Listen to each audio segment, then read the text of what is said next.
Welcome to the Protagonist Pub. My name is Tammy, and this is where characters gather.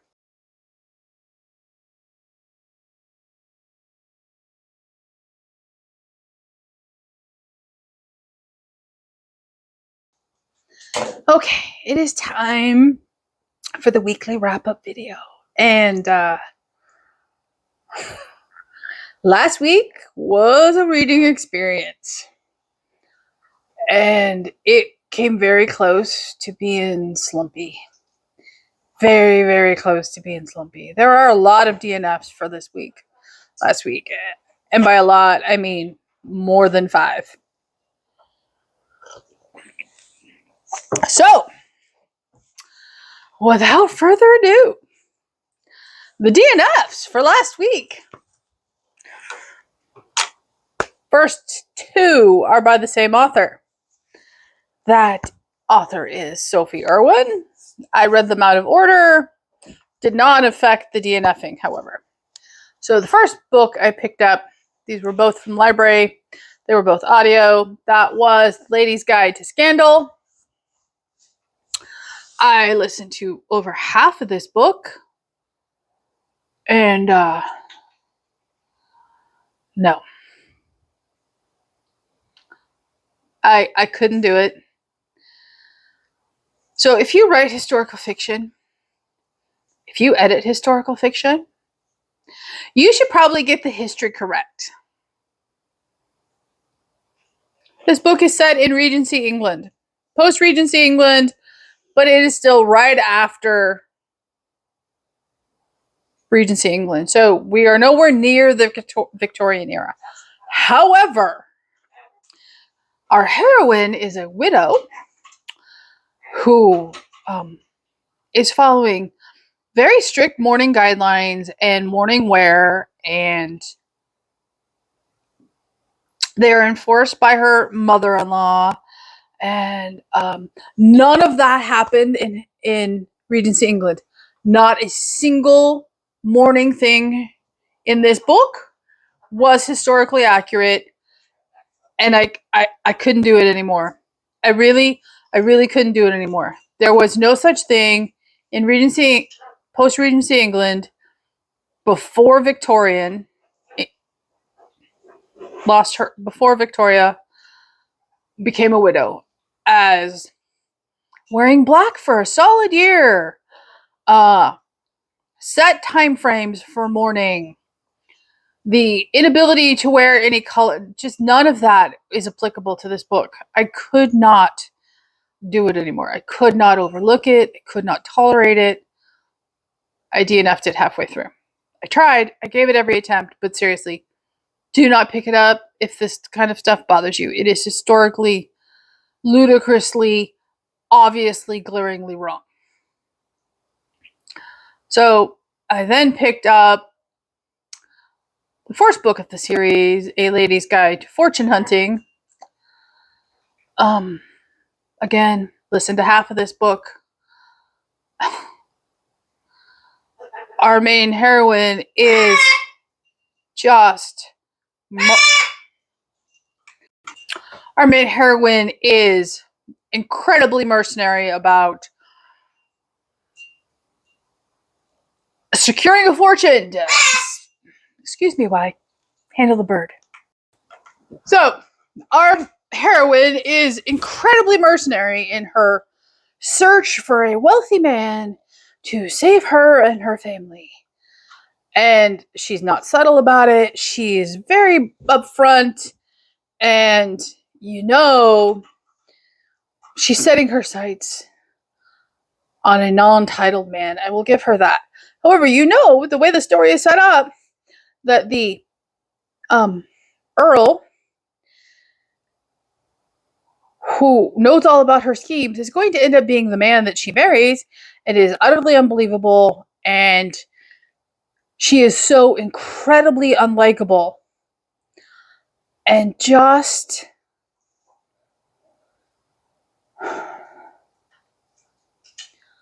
I don't know a better word other than mercenary. I mean, we would call her a gold digger today, and it would be absolutely an accurate description. And, it, sorry, but no. I just didn't want to read it. I didn't want to invest my time in it. So I DNF'd it. Next DNF of the week. A Girl's Guide to the Outback by author right here. I only made it an hour or two into this book before I DNF'd it. I didn't like the heroine. She was manipulative and deceitful and, so intent on getting her own way. She didn't want to listen to anyone else. And she didn't want to solve her own problems. And I could care less. It was a Christian contemporary romance. It was a no for me. I couldn't do it. Could not do it. So that one got DNF'd and returned to the library as well. Editing Tammy. I forgot a DNF book, and this one I'm sad about and frustrated about. That would be The Spare Man by Mary Robinette Kowal. This is a sci-fi mystery. It's a hard sci-fi at that. And unfortunately, this was a library book, by the way. Unfortunately, the author is more concerned about butchering the English language than she is in telling her story. And I'm sorry, when I cannot get past the fact that you think that for some reason butchering the English language tells a story that stands the test of time so that you can win a Hugo and a Nebula Award and a Locus Award. Yeah. I got 16 pages in, and while I was interested in the story, the butchering of the English language to make a political point, I just can't tolerate. And so I'm DNFing it. I'm sad. It was an interesting premise, and I was interested, but no. And the scary thing is, I have 3 books on my shelf of hers that I'm very interested in reading, and I don't know if those butcher the English language as well. If they do, my saving grace is that they're from Book Outlet, so I didn't pay full price. So, back to regular scheduled programming. Next DNF was another audiobook from library. That was Cooking with Picasso. This is historical romance. I found it to be just an irritating read. I found it to be a very irritating read. There was just something about the heroine who is 17 as the story opens, and Picasso has come to her small French village to, paint anonymously. And at 17, she's going to end up cooking for him, and it's going to be a whole thing. And it was just giving off the wrong vibe. And yeah, I DNF that one too, because I didn't have the time for it. I didn't want to invest in it, and it was creepy. And I don't like when historical romance books give me creepy feelings. I DNF that one too. Next audio DNF from library would be The Shadow Over Croft Tower by Abigail Wilson. And this DNF had nothing to do with the content of the book.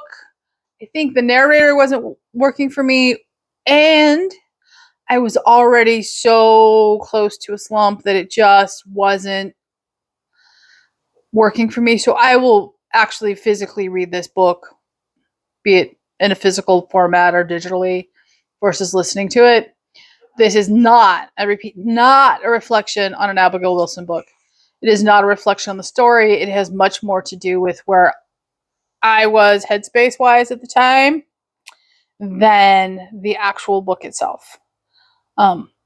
Because I want to read A Shadow Over Croft Tower. So I will pick this one up again, just not on audio format. And my last audio DNF of the week is Finley Donovan is Killing It by Elle Cosimano. Again, I got halfway through, and I know it was supposed to be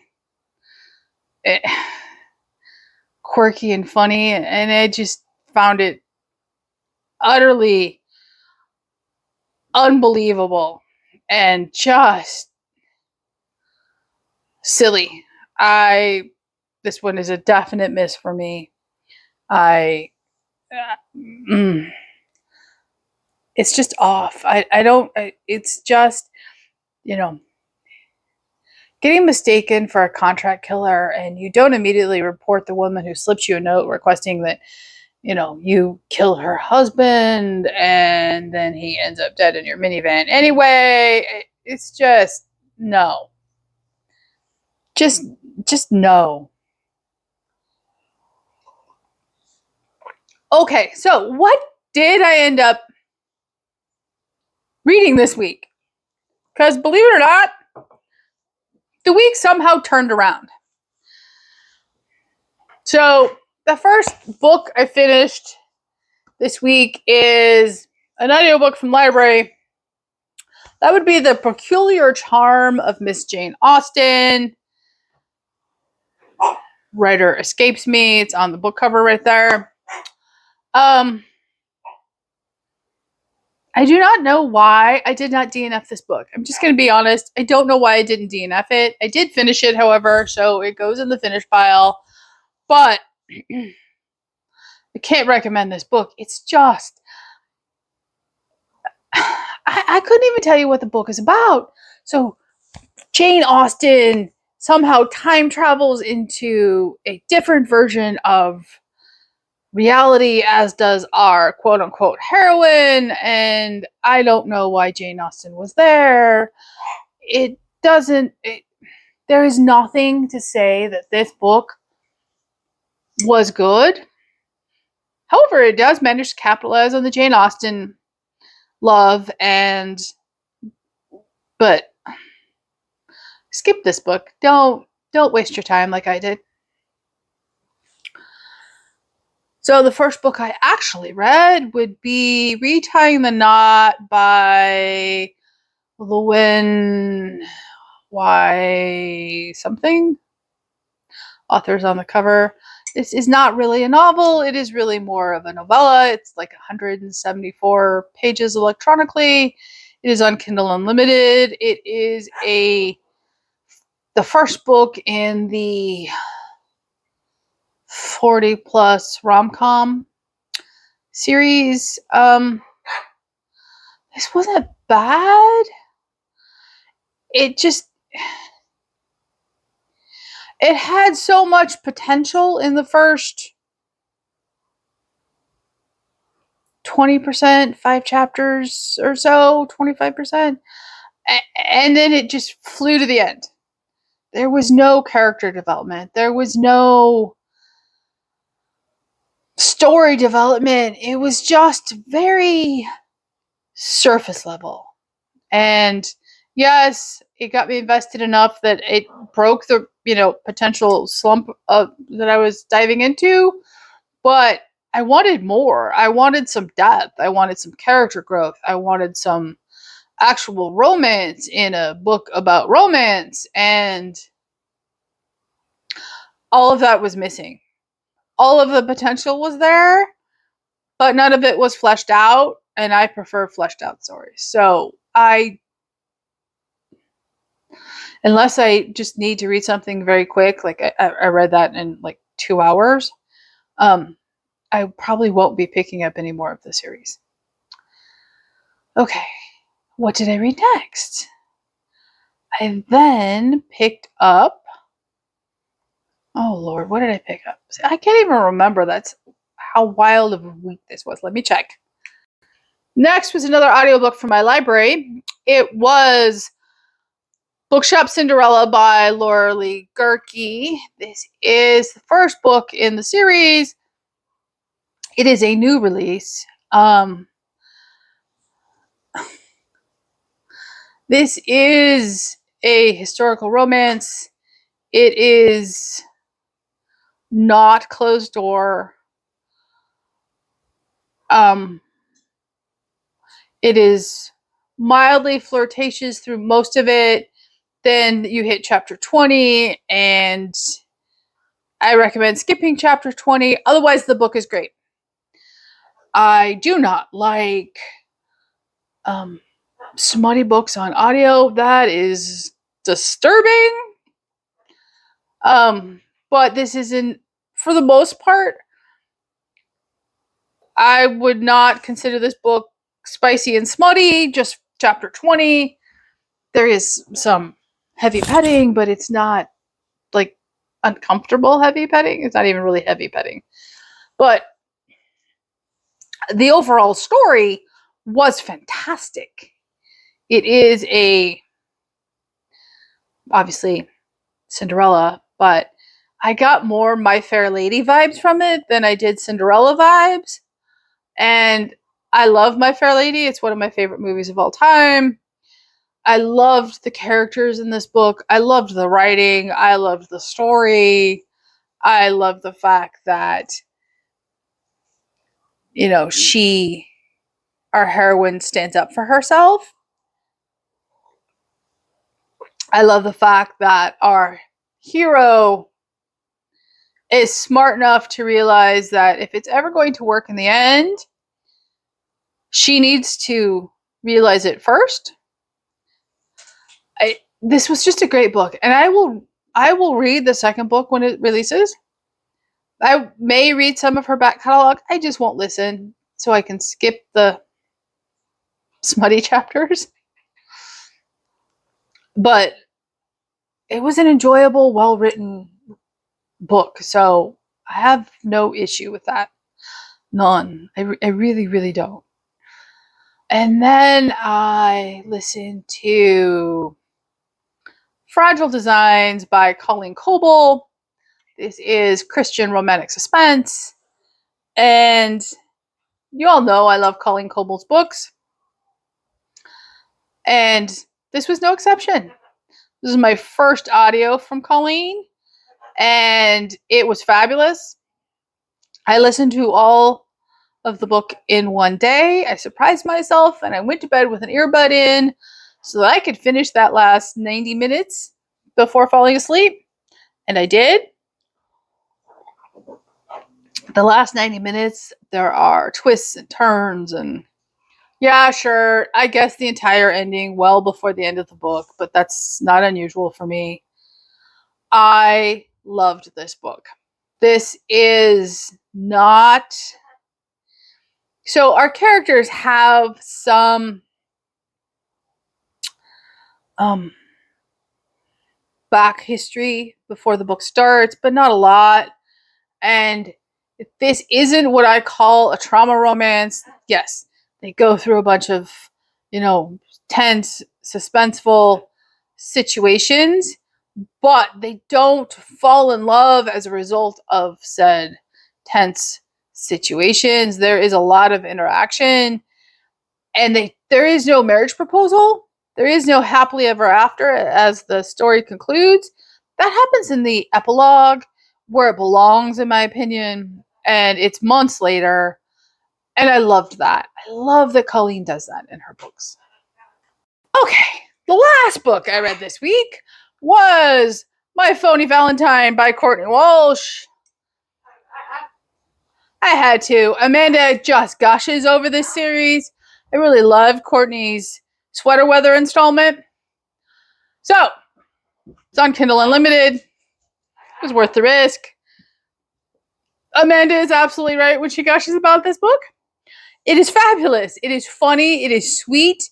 It is just an amazing rom-com.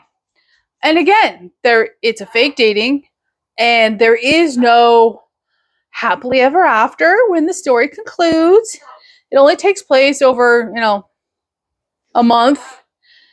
And there is, they're fake dating for a month. How can there be a happily ever after? You don't really know anybody after, a month of fake dating, especially when, the male hero is a hockey player and he's traveling a lot because it's hockey season. Instead, when the book concludes, They moved their relationship from fake dating to dating, as it should. This was just an amazingly sweet, well-written, engaging, funny, faith-filled story, and I loved it. I absolutely loved it. I love Courtney's independently published books. My only other experience with Courtney is The Happy Life of Isadora Bentley, which was published by Thomas Nelson in 2023. I DNF'd it, didn't like it, wasn't for me. I was leery when I read my first Courtney Walsh independent. Totally different reading experience, so I'm very glad I gave her a second chance. I have My Lucky Charm all queued up on my Kindle. It's the second book in the series, and I cannot wait to dive in. I really can't. So that was my very odd, bad, good, eclectic reading week. I read nothing for Dave. I'm okay with that. I got a lot of audiobooks. I'm okay with that. And, you know, if you have any recommendations, leave a comment down below, like and subscribe, and I will see you here next week at the Protagonist Pub.